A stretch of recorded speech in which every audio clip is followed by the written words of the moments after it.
Thank you. I love technology, I really do. But I love 17th century technology. Because when the electricity goes down, it still works.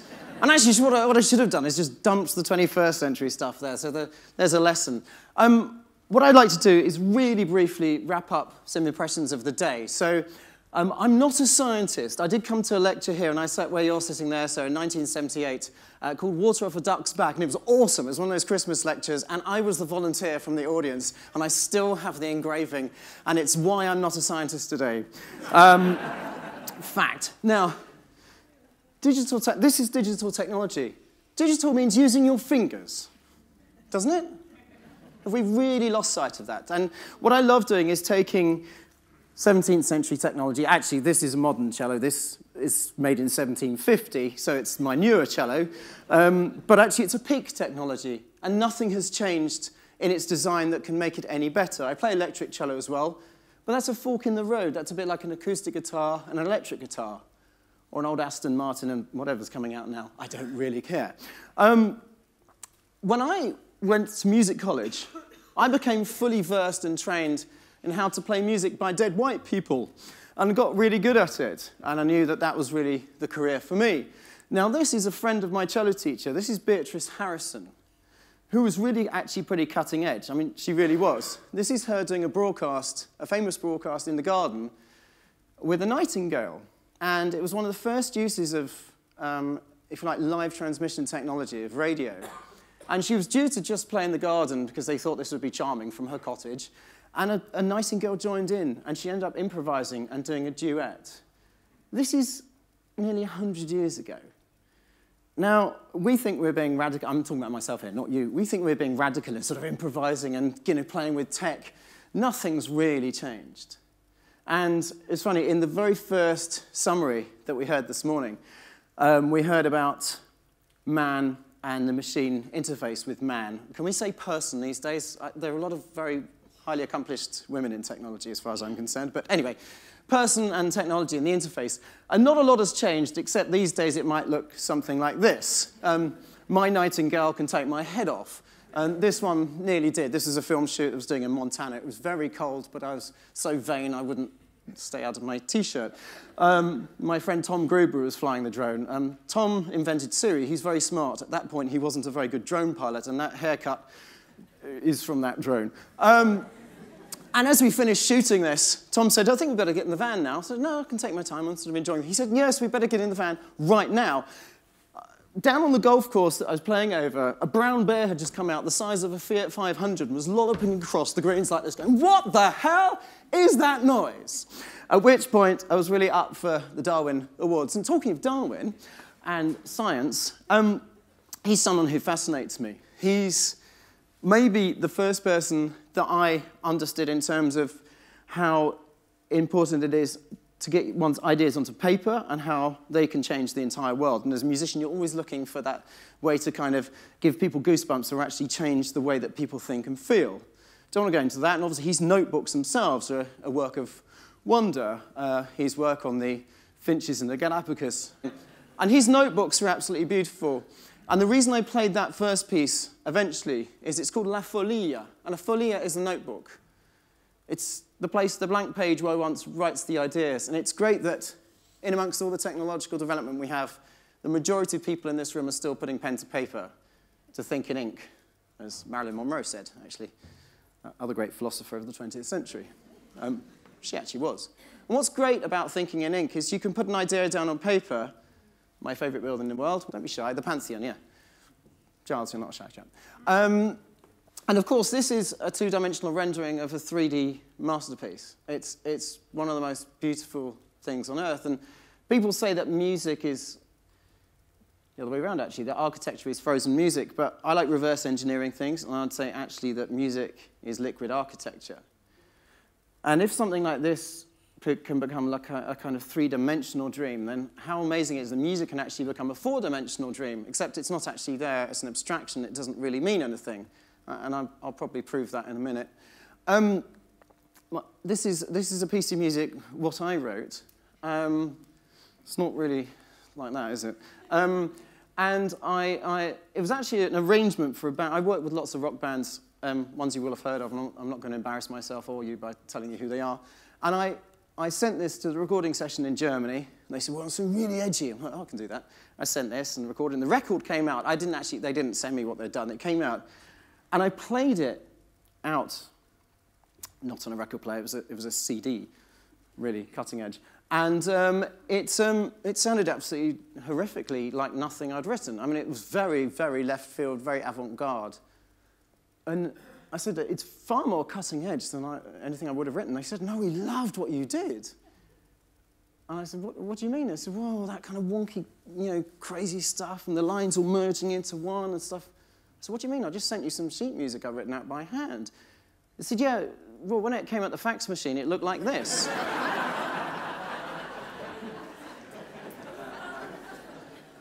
And we heard 3 talks ago about sometimes the mistakes actually can make evolution and beauty. It didn't make beauty, but it certainly was something far beyond what I could have written, and sometimes crappy technology, thank you, has its advantages. Now, I do actually write my music in a slightly different way. I have a very short attention span. These are all playable pieces of music. In my sketchbooks, I tend to write music in this way. There's a piece of music for a technologist friend of mine called Wave, who invented the thing called Story Doctor. And if you've ever seen a Pixar film, that's his invention. But I was staying at his house and realized I hadn't got a present with me, so I wrote him a piece of music, and this is now something that he has on his wall. Here's a piece of music I wrote for McLaren. We heard about McLaren engines earlier as being part of the development for the new refrigeration systems.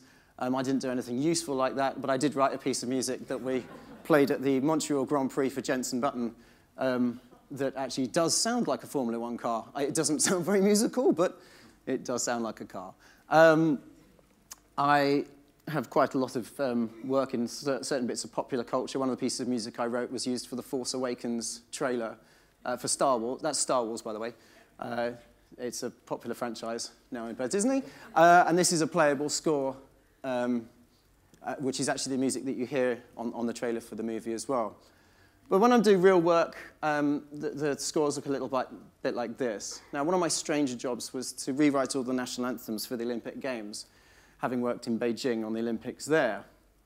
And I know scientists like spreadsheets. I don't, because they remind me of accounts, and I'm a musician. And we don't do them or have them because we don't make anything. And I was sent a spreadsheet for the Olympics when they said, would you like to rewrite all the national anthems for the Olympic Games? I said, yes, that'd be fine. I'll give it a go. How hard can it be? And they said, well, we'd better send you the list of countries. So they did. And I wasn't very good at geography at school, but there's a lot of countries in the world. So it was from Afghanistan all the way to Zimbabwe that I had to arrange. But it went quite well because I ended up being really massive in Pyongyang.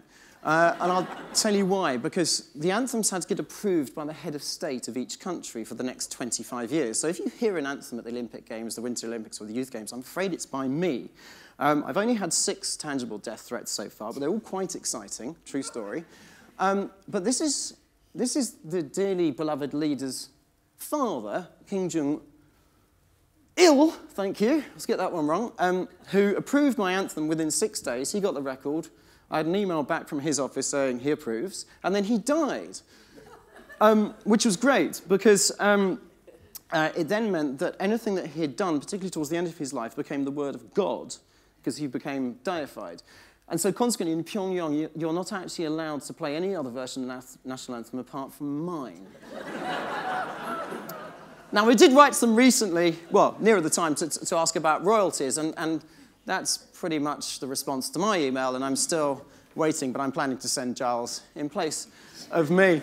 The Queen took slightly longer. She took more than a year to respond. I guess, I don't know, the email to her office must have taken a very long time to get there. But using the latest facial swapping technology, as we saw early, I think, from Milo, mine's a little bit cheaper. She went from being not very satisfied to relatively satisfied. That cost me £50, which I did spend in the pub later on.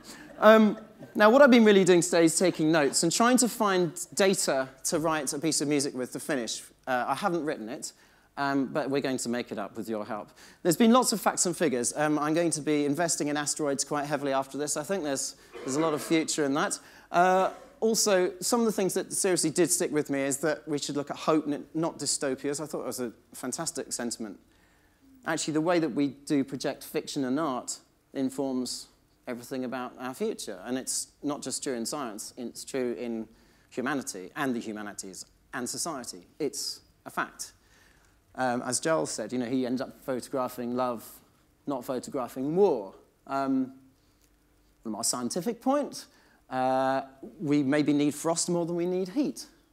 But at the same time, we need the warmth from sugar that maybe we can generate from carbon dioxide and oxygen. I think that's what those CO2 and O2 means. I really didn't do very well at science at school. And we need to upgrade our wetware. And I understand that that means going to Patagonia and buying one of those new coats. I know what that means. I'm not as stupid as I look. So I'm totally on this.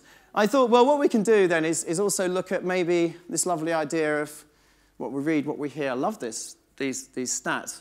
Now, you're looking at that and probably taking valuable philosophical lesson from it. I'm seeing music in that. I'm seeing stuff I can steal and turn into a piece of music. Because you could even take 1, 02, 03, 05, 07, 80, and if you turn those into digits, it's digital, put the digits here, 10 sounds like this, 20, 30, 50. These are increments of a scale, diatonic scale. That'd be... Now, there's a piece of music I didn't come here with, but it's going to make a lot of royalties, hopefully, later on, so that might be a thing. But I don't think that's quite enough. I think I want to do some person-machine tuning, so I'm going to use this, which is a loop pedal, which now it seems to be working, should actually work. And what it does is it records everything that my lovely Georgian 1750 cello does and brings it back. And a bit like code, if I make a mistake, it's going to come back again and again and again and bug me and you. But also, it's a hyperloop. This is a terrible way of looking at it, but it is actually a large loop. And I'm going to try and turn carbon dioxide and oxygen not into sugar, but into sweetness, which is kind of the same thing, but musically. Now, if we use the same principle of using digital conversion, it would be 2 and 2 A's, and then 2 A's further. So sounds quite harsh. I'll put it here. That might be a thing. Remember, we've got... You're going to sing along in a minute. It's all right. You'll get it. It's going to be massive, this. We've just heard about AI in that great talk. AI, that could be I can't read very well, so that looks like A1 to me, which A1, so we can add that on to... And I've reverse engineered it, because AI would obviously be... Oh, no, that's right. So that's becoming a tune. It's nearly there. You're keeping up with this. I like the idea of interconnected networks, and this is a lovely image that flew by within the dystopian. I've stolen everyone else's decks. I don't know if you realise that. I really am making this crap up. And we heard about frost as well being important, not heat. We could make it... Everyone does that when they write cold music. I don't know why.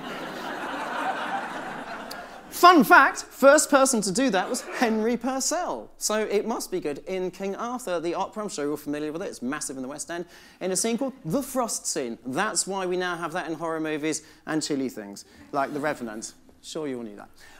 And I love the fact when these, are they called OOs? I can't remember. I loved eating it. Sorry, drinking it, or was it eating it? I'm confused. Both. It was great. It kind of make a kind of, in your mouth when it pops. So we could add that. That will go in there. That will fit, I think. And oh yeah, that could be a break in the middle. Da da da da da da. I can't sing, but I think the whole thing needs to be about love. I think because I think Giles's photograph is beautiful, and the way that he thinks of. I've known Giles for years, and I love his work, and he's brilliantly connects his work to music. He's too modest to tell you all about the work he does with Massive Attack. Go and check it out. It's quite amazing. I'm going to try and finish by performing the first and possibly last ever performance of a piece of music, which as yet is untitled. It's going to follow this graph that we saw earlier.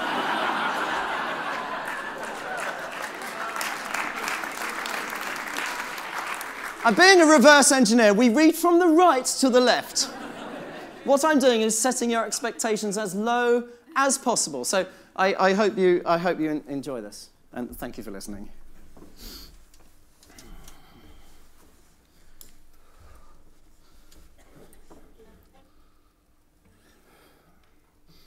Thank you.